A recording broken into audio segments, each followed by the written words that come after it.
You ever travel so far off the highway that your phone signal vanishes, and the silence around you feels almost too heavy? That's where I found myself one night, halfway through a cross-country drive, just looking for a place to crash. The GPS had been losing connection for an hour, and the only light for miles was a small neon sign flickering red through the fog. Vacancy. I almost drove past it, but exhaustion won. The place was an old roadside motel, maybe 12 rooms, one floor, paint peeling from the walls. No other cars in the parking lot.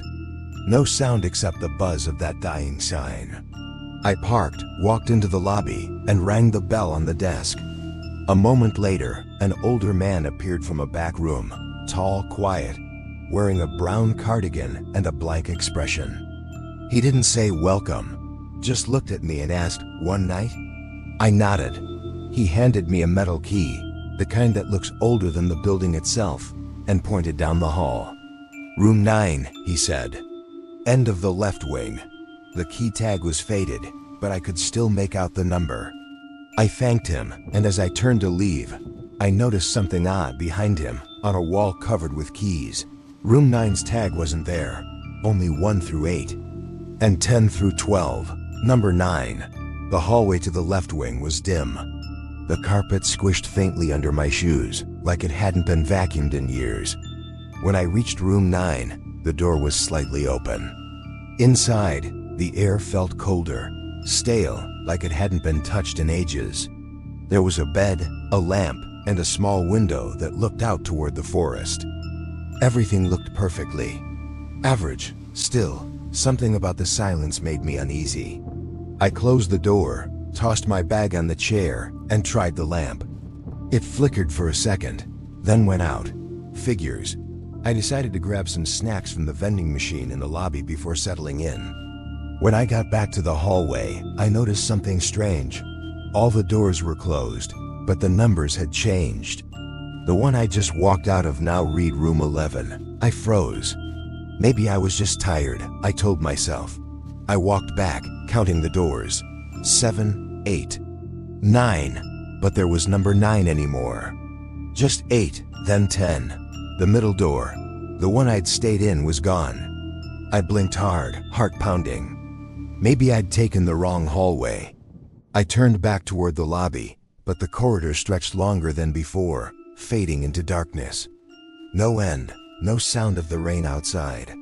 Just that low hum, like electricity buzzing through old walls. Then, behind me, the unmistakable click of a door latch. I spun around. Every door was shut tight. But one, the one farthest down the hall, was slowly opening. Light spilled out, faint and yellow, like from an old bulb. I hesitated, then took a cautious step forward. The door creaked open wider. Inside, I could see what looked like myself. Someone, or something, was sitting on the bed, facing the window, in the same jacket I was wearing, same bag on the floor. But the figure didn't move, didn't even breathe. Just sat there perfectly still, head slightly tilted toward the glass. I blinked, and the light flickered. When it came back, the room was empty, completely empty. I stumbled back, nearly dropping my snack bag, and rushed toward the lobby. But the lobby wasn't there. The hallway opened into an empty parking lot. No lights, no cars, no neon sign. Just thick fog and the sound of wind through dead trees. I turned back toward where the building should have been, and there was nothing, just open field. I don't remember driving away. I just remember waking up hours later, parked on the side of the main road, headlights still on. The motel nowhere in sight. When I reached the next town, I tried searching for the name of the place. Nothing came up, not even old business records. But I did find a mention in an old forum from years ago. A user wrote about a roadside motel that isn't supposed to exist, somewhere between 2 forgotten highways.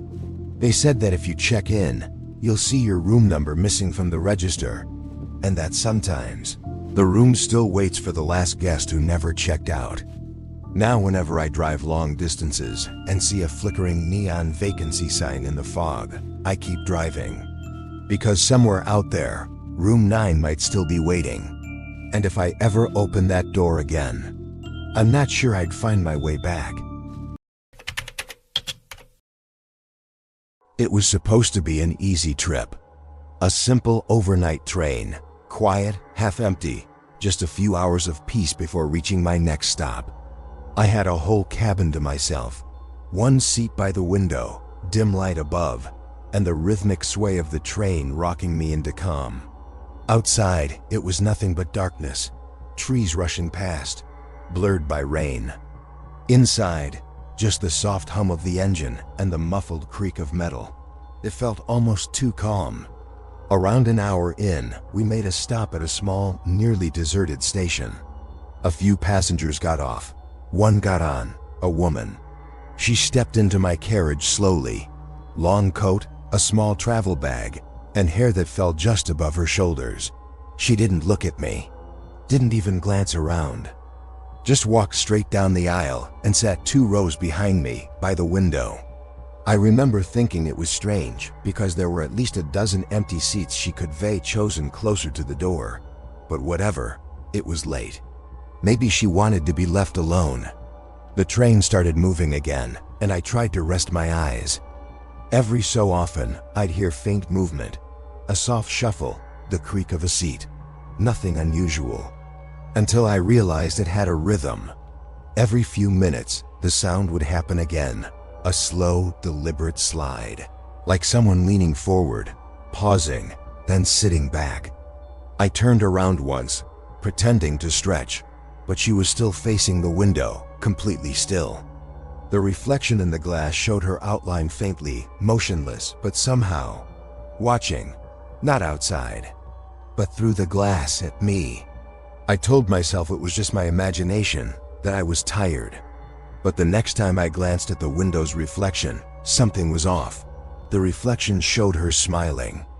Only, when I looked back directly, her face was turned away, blank, unmoving.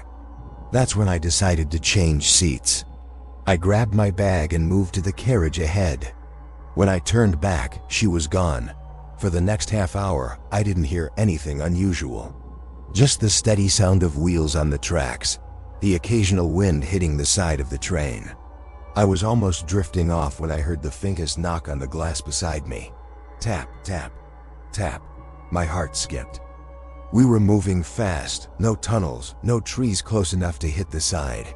It couldn't have been from outside. I turned my head slowly. There, in the reflection of the opposite window, was her face again, faint, almost blurred by motion. Still smiling, still watching. But there was no one in the seat across from me. At the next stop, I practically jumped out of my seat and went to find the conductor. He was half asleep in the back car, startled when I told him someone might be walking between the cabins at night. He followed me down the corridor, checking each door, shining his flashlight into every compartment. Empty, every one of them. When we got to the cabin I'd moved from, I froze. My old seat, the one I'd left an hour earlier, had a small folded paper sitting neatly on it. The conductor picked it up, frowned, and handed it to me. It was a train ticket, same route, same date. But the name printed on it was mine, and the seat number was my original one. Cabin 12. The conductor looked confused. "Did you maybe drop this earlier?" I shook my head. "No, that's not mine." He shrugged, tucked the paper in his pocket, and said he'd check the manifest in the morning. Then he asked a question I still think about sometimes. "Son, are you sure you boarded this train at the last stop?" I nodded, but suddenly, I wasn't so sure anymore. I didn't sleep for the rest of the trip. When dawn came and the train finally stopped, I was the first one off. I glanced back at the windows as the train started to roll away again. And for a second, I saw her, sitting in my old seat, still facing the window. Only this time, her reflection wasn't smiling. It was looking straight at me, her lips forming silent words I couldn't hear. Then the train disappeared down the tracks. A week later, I checked the company's website out of curiosity. That overnight route? It had been discontinued years ago. The one I supposedly rode was listed as inactive, under reconstruction. I don't know what that means. But sometimes when I'm driving late at night and see train tracks in the distance, I swear I can hear the faint echo of wheels on steel. And sometimes, if I listen close enough, I still hear that soft tapping on the window. Tap, tap, tap. I debooked an Airbnb for a solo weekend trip, a quiet cabin up on a hill, away from the city. I just needed a few days to clear my head after a rough couple of months. The listing said it was secluded but cozy, perfect for rest and writing. The host, someone named Derek, had good reviews. Communication was quick, polite, and helpful. He even messaged me the morning I left, reminding me to bring a jacket because the nights up there got colder than you'd expect. It was already dusk when I reached the long gravel driveway. The cabin sat near the tree line, with tall pines surrounding it on all sides. As the sun dipped, the woods turned dark fast, the kind of darkness that made the world outside your headlights disappear completely. The cabin itself was charming. Wood panels, a small porch, string lights, and a single key waiting in a lockbox by the door. Inside, it smelled faintly of cedar and coffee. Everything looked exactly like the pictures, maybe too exact. Even the half-open book on the nightstand was the same one from the listing photos. After settling in, I made some tea and turned on a playlist. But around 9 p.m., the power flickered just once, then steadied. It was quiet after that. So quiet that I could hear the refrigerator hum from across the room. I remember standing by the window, looking out at the woods. It was pitch black, except for a single motion light above the porch that occasionally flickered on and off. At one point, it stayed on longer than usual, and I could have sworn I saw something, or someone, standing at the tree line. A shape, still, watching. I blinked, and it was gone. I tried to ignore it. Told myself it was my imagination, shadows playing tricks under the light. Still, I locked the door and closed all the curtains before going to bed. Sometime after midnight, I woke to the sound of footsteps on the porch. Not loud, just soft, deliberate creaks, like someone walking slowly back and forth. I held my breath, listening. The sound stopped. Then came 3 slow knocks on the door. I didn't move. Didn't even breathe. My phone had no signal, and the Wi-Fi network was gone. Just me, the dark, and those knocks echoing faintly through the cabin walls. After a few minutes, I finally gathered the courage to look out through the peephole. No one was there. But the motion light was on again, and the chair on the porch, the one that had been sitting by the door when I arrived, was now turned to face the window. I barely slept after that. In the morning, everything looked normal again. The chair was back by the door, the porch empty, and the woods calm. When I stepped outside, I saw faint footprints in the dirt, not mine and too fresh to be old. I messaged Derek asking if he'd stopped by overnight for maintenance or something. He replied a few hours later, "Hey, sorry for the late reply. I've been out of town all week. There shouldn't have been anyone near the property. Also, which cabin are you staying in?" That last part froze me. I told him, "The one on Hill Road, near the old water tower." He didn't reply right away. Then, 15 minutes later, another message came through. "That cabin isn't ours anymore. It burned down last winter." I packed up immediately, threw everything into the car, and left without looking back. When I got to the nearest town, I checked the listing again. It was gone. The entire page had vanished. No trace of Derek, no rental history, nothing. To this day, I don't know whose house I stayed in. But sometimes when I think back to that night, I can still hear those slow, deliberate knocks on the door. It was close to 2 a.m. when the rain finally stopped. The road was slick, the sky a dull gray blue, and the world felt half asleep. Mark had been driving for almost 9 hours straight, just him, his car, and the hum of the highway beneath him. He always liked long drives at night. No traffic, no noise. Just quiet and time to think. But that night, the quiet felt heavier. Not peaceful. Just too still. The GPS showed 50 kilometers until the next stop, but then a sign appeared by the side of the road. Rest area 1 mile ahead. That was strange. It wasn't on his GPS. Maybe it was new. He didn't care. He just needed coffee and a restroom. He took the exit. The ramp curved down into a small clearing. A single row of fluorescent lights buzzed overhead. The parking lot was almost empty. Just one truck parked far in the corner, engine idling. The rest stop building looked old but clean. A small convenience store, a vending machine, and a restroom sign flickering in neon blue. Mark parked, grabbed his wallet, and stepped out. The air was cold, the kind that seeps under your jacket. He looked around. No other travelers. No sound but the buzzing lights and the slow rumble of that distant truck. Inside, the lights were harsh and white. The store aisles were neat but oddly still, like no one had moved anything in a while. He called out, "Hello?" No answer.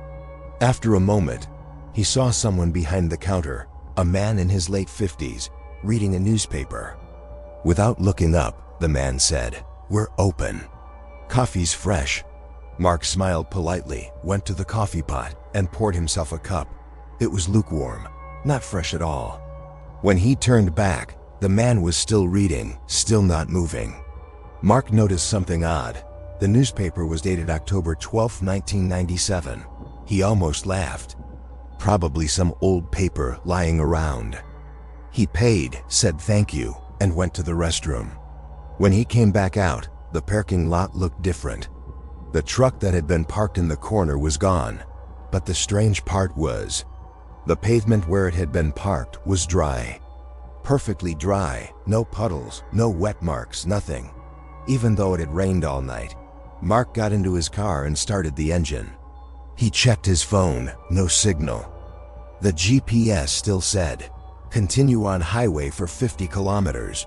But when he looked behind him, the entrance ramp he'd come from was gone. Just an empty road leading into trees. He frowned. Maybe he'd taken a wrong turn? He drove forward, following the small exit road that curved around the back of the building. It looped for a while, and then somehow led back to the same parking lot. He stopped. Same lights, same store, same empty lot. That is when he noticed the newspaper on the counter inside was now open to a different page. The man behind the counter hadn't moved, but the headline read, "Local rest area to be demolished following fatal incident." He turned off his headlights. Sat there for a moment. The hum of the lights outside grew louder. Then, flickered. Every light in the parking lot went dark for exactly 3 seconds, then came back on. When they did, the man behind the counter was gone.